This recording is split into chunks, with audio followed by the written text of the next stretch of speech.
Type 2 diabetes occurs when your pancreas does not produce enough insulin, and your body is resistant to the insulin that is produced. Insulin is a hormone that helps your body use blood sugar, known as glucose, for energy. Your body takes the food you eat and breaks down fat, protein, and carbohydrates for energy. During the digestion process, the carbohydrates from your food are broken down into glucose.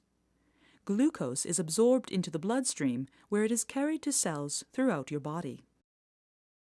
A healthy pancreas releases a regular supply of insulin into your bloodstream.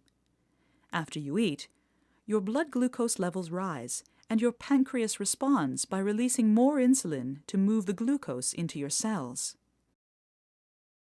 Insulin acts as a key, opening up the cell so it can accept the glucose. In a person with type 2 diabetes, your insulin receptors are less sensitive.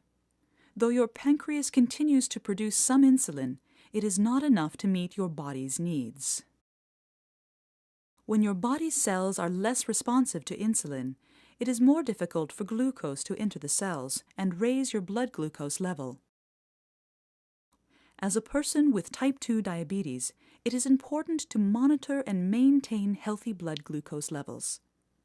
Over a long period of time, high blood glucose levels can lead to serious health complications such as heart attack and stroke, blindness, kidney failure, and nerve damage. By getting daily physical activity, eating a healthy diet, and taking your prescribed medication, you will decrease your chances of developing complications from diabetes.